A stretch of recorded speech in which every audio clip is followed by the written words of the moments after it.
What's up, guys? Pete back. Got a good one for you tonight. Parasitic draws. Maybe you know the term, maybe you don't. I had this car, started poking around, and I confirmed it does have a parasitic draw. So I was thinking this would be the perfect opportunity to post a video about one, kind of give you my breakdown on how I go about diagnosing them, what they are, what can cause them, etc. So let's not bore you to death by me talking. Let's hop right into it. Got the rusty Tahoe here, a little flip SUV, doing a little paint work on it. Gonna repaint the trim on it as well. VQ project, customer car. You can already see I got quite the setup going over here, but before I lose you in all of this context, you know, to some of you, you might be like, hey, I know exactly what he's doing. And some of you might be like, what in the hell is all of that kind of stuff? So before we even get into that, let's focus on one thing. What is a parasitic draw? So this vehicle is a 2008, I'll have to check the tag, 2008 Hyundai Santa Fe. And the concern with it is it will randomly, she'll go out in the morning, she'll turn the key, and it does that where all the lights kind of flash and it doesn't turn over. It just does a bunch of clicking, like it's low on power. And at that point, they put jumper cables on it. They put the cables on, start it, take the cables off, vehicle runs fine. We'll drive down the road. It'll run, it won't die. And ironically, this doesn't happen all the time. From what I've been told, this happens like 3 to 4 days a week. She'll get in, turn it, lack of power, won't even turn the motor over. It'll just click, click, click, click, click, click, click when you turn the key. That's a sign that you have low power. Essentially, you have a bunch of relays and a bunch of amperage being drawn from the battery. The battery can't sustain it.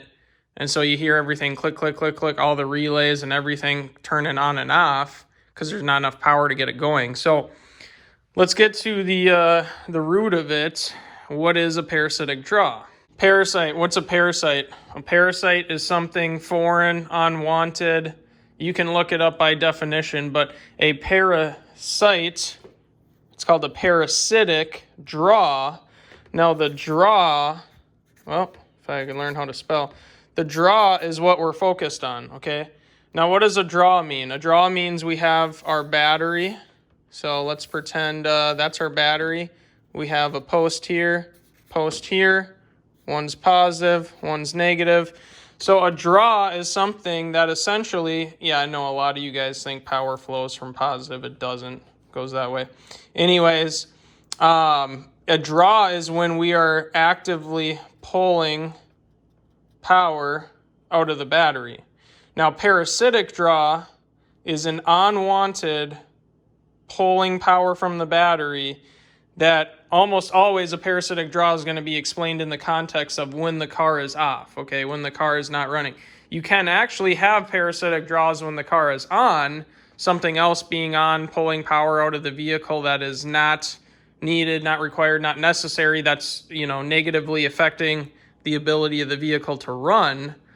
But with that being said, what we're after is we're after the draw. So a parasitic draw is something that is pulling power out of the battery, right? So we are actually flowing current out of the battery while the vehicle's off, okay? Now that's normal. Now you guys are like, well, you just said it's not normal. It's normal to have anywhere, and we're going to talk about, okay, voltage. And I'm not going to explain voltage and amperage in this video. You will have to kind of educate yourself on that. But it's a 12-volt battery, okay? Now, the normal amount of voltage to come out is about 80 milliamps. That would be on the very high side. High allowable draw, 80 milliamps. Now, what that looks like, if you're reading, let's say you're reading a meter screen, and let's say it's on amps, okay, hence the A. What that would look like is 0.0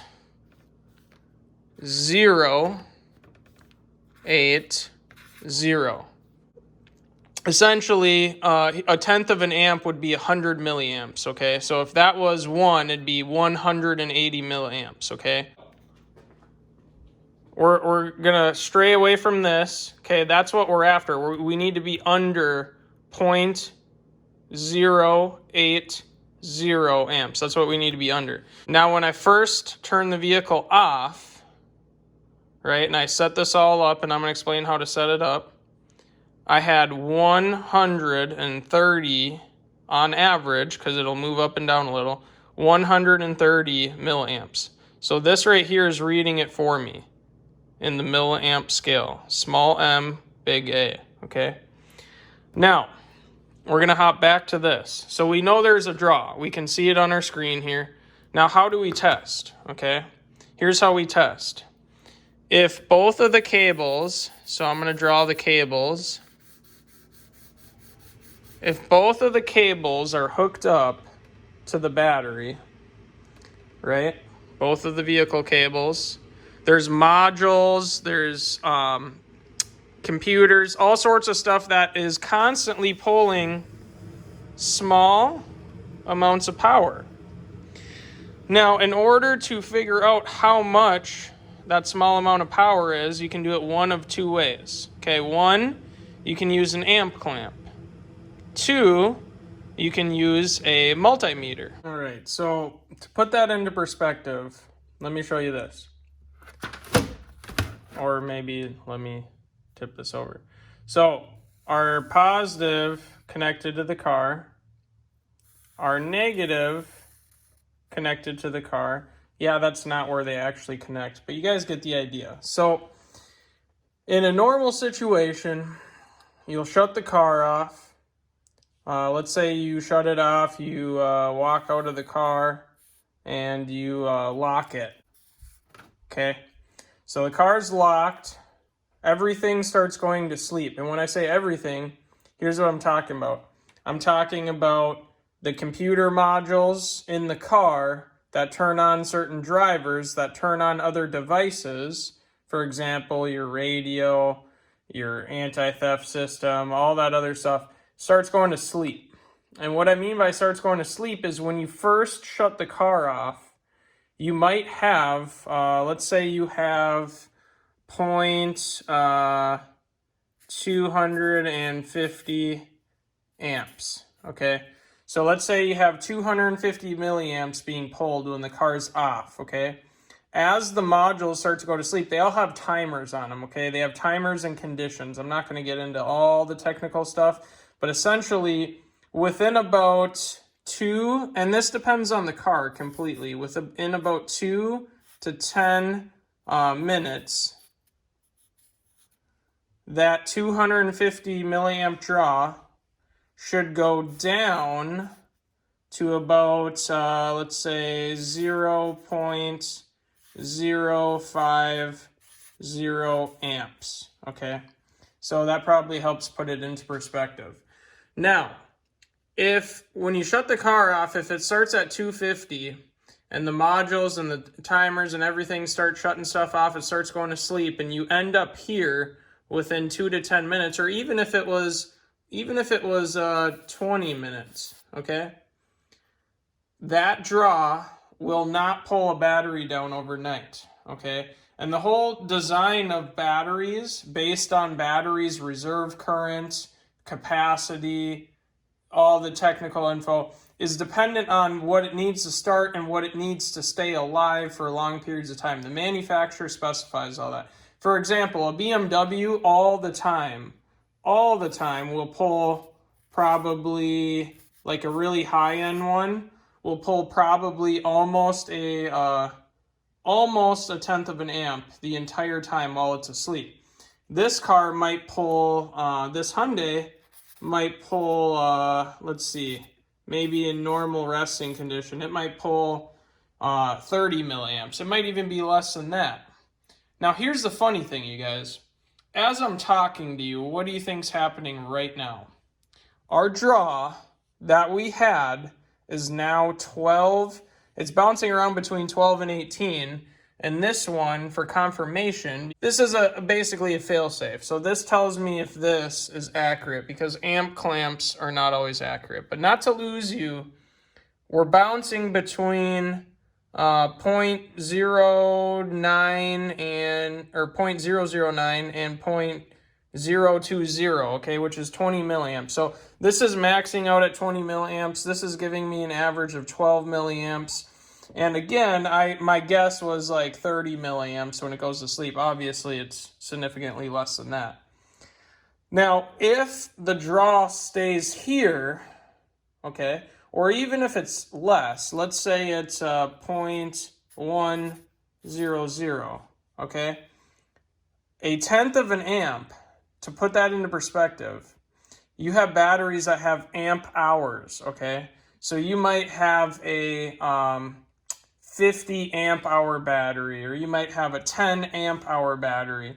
So that means the amount of amps being pulled per hour on a certain scale give that battery its capacity rating, okay? So we'll stray away from getting into battery specs and all that kind of stuff.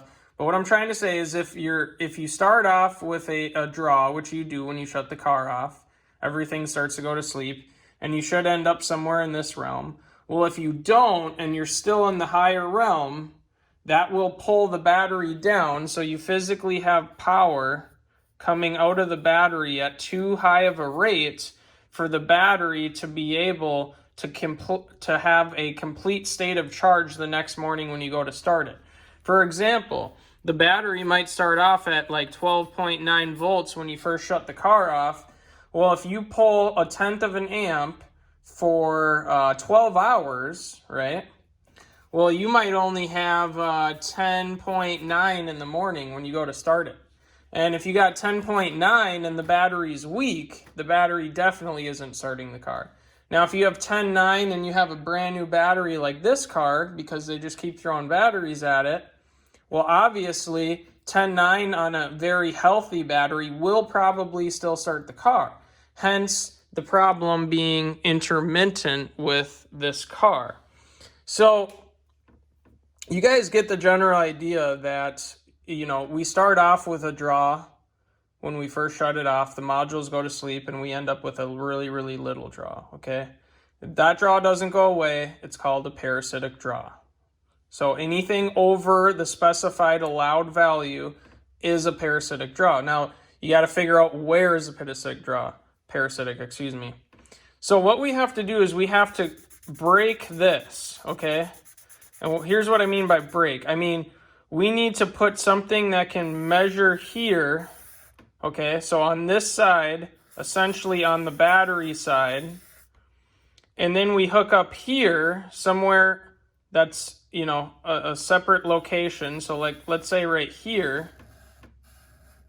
Okay, now this no longer exists because we're creating a new path to ground. Now, I'm going to give you an example. The ground cable is off. Okay, I have this clamp on here just so I can hook my multimeter into it.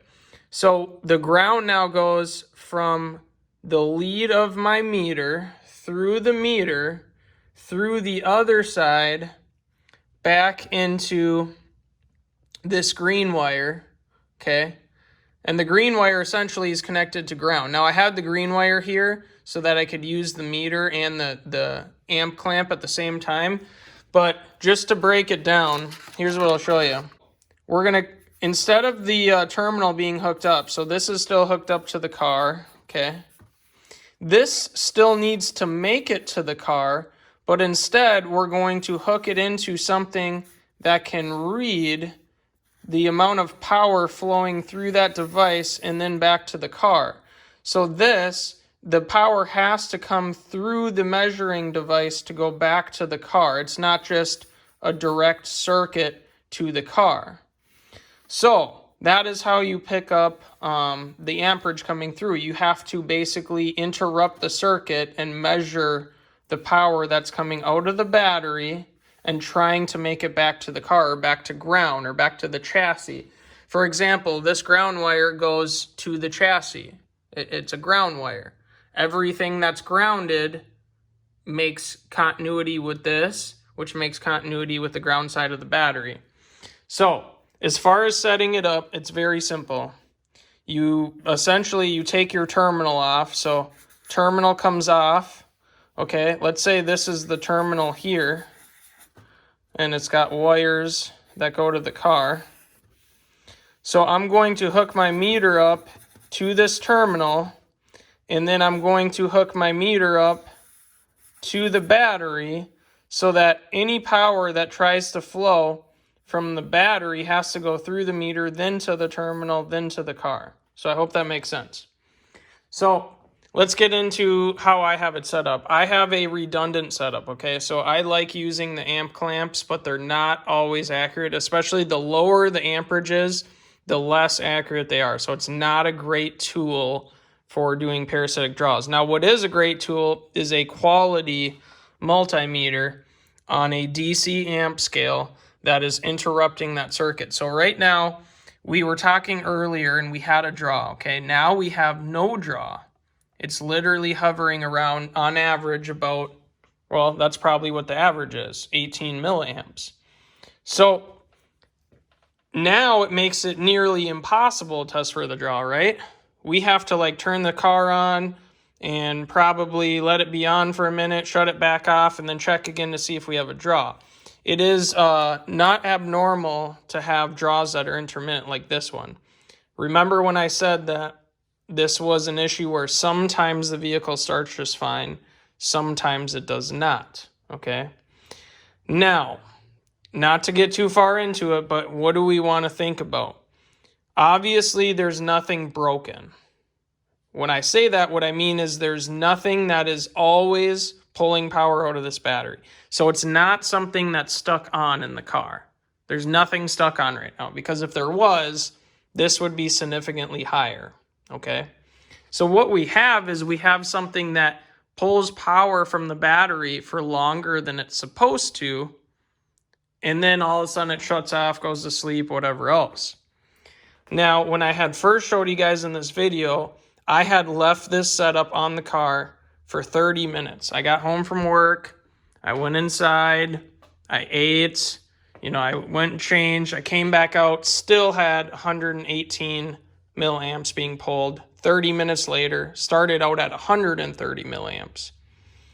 So now that we're down to normal, this makes it very, very challenging. I think what I'm going to do, we're going to try to reset, okay? I'm going to try to create a draw again. So one thing you got to be careful about with your meters, I don't care if it's expensive, cheap, whatever, you got to read. See how that says 10 amp fused? If I unlock the car right now, okay, I'm going to hit a button. It's going to go to the receiver module. It's going to tell all the other modules, hey, they're unlocking the car. The dome lights are going to come on in the car. All the modules are going to turn on. It's all going to happen simultaneously. More than 10 amps. It's going to pop the fuse in here, okay? Because it might pull 12, and then there goes my fuse. So be careful about your meters, okay? So here's what I'm going to do. I'm going to disconnect all of this, okay? Well, that can stay on. That's irrelevant. Okay, hook that back in. Now it's showing me, 138 milliamps because I just grounded the car. All the modules that had just lost power for a second woke back up. Now they're shutting back off, see? Now we're going to go down to 42. It's probably going to go down below that point. All we would have to do is give it a couple minutes. It'll keep dropping. So I just gave it another minute, just like I said. Anytime you hook power up right away, like let's say you had the terminal off and all of a sudden you make continuity with the battery, you got to understand the modules are always looking for source voltage or for continuity. So the second you hook that up, the transistors, all the small electronics, small micro electronics in each module soaks up some of that current right away, and it bumps the actual draw up, right? And then after the modules look and they're aware everything's asleep, hey, we're supposed to be off right now, current goes back down, everything goes back to normal. So again, no draw right now, none whatsoever. Now, that being said, hard to identify what is causing the draw. So what I'm going to have to do is I'm going to have to leave this on. I'm going to have to put it on graphing. I'm going to have to hook it into memory. Nah, forget all that. I'm not even doing all that. What I'm going to do is I'm going to keep testing for draw intermittently. I'm probably going to run this again. Run it for a while again, shut it back off, see how long the draw stays on for. And if I only have 30 minutes of pop to try to figure out where the high draw is for the first 30 minutes, it gets shut off, well, so be it. We'll get her figured out. So now I can't spend 2 hours on this video here. So this will be the end of the video. Again, it doesn't matter whether you have an amp clamp or a multimeter. If you're using a multimeter, I can't stress enough, get one that's quality. Fluke is probably some of the best stuff out there. Obviously, Snap-on makes good stuff as well. Matco, etc., etc. Long story short, no draw right now. Very hard to figure this out. So, that being said, I hope this video helps some of you guys out there. Maybe some of you younger technicians that kind of, learned about it a little bit but aren't super familiar. But with that being said, 3 things I want to leave you with. 1, when you first shut a car off, there's always going to be power pulled out of the battery for a short duration of time that is higher than the allowable spec. 2, certain conditions can change the amount of draw on batteries. And by what conditions I mean, temperature, armed or disarmed, aftermarket accessories, stuff plugged into stuff that has power on it. And 3, anything that is not a good connection. So here's what I mean by that. What I mean by, if this terminal was like barely touching the battery post, just the smallest little area of contact, that could create a draw. So things that are harder for current to pass through, resistance creates draw, creates higher amperage flow. So what I'm going to do is I'm going to test this cable to the chassis. I'm going to test that power source to probably the alternator. And I'm going to spend some time just figuring out if we have continuity issues anywhere. And then that's a wrap. I'll try to get this thing to act up. We'll try to figure it out. But again, hope this video helps you guys out. I know it was not exciting. It was educational, but that was the point. So you guys, all of you have a wonderful, I would say night, but you might be watching this in the daytime. Either way, take it easy, like, subscribe, share. We'll see you later.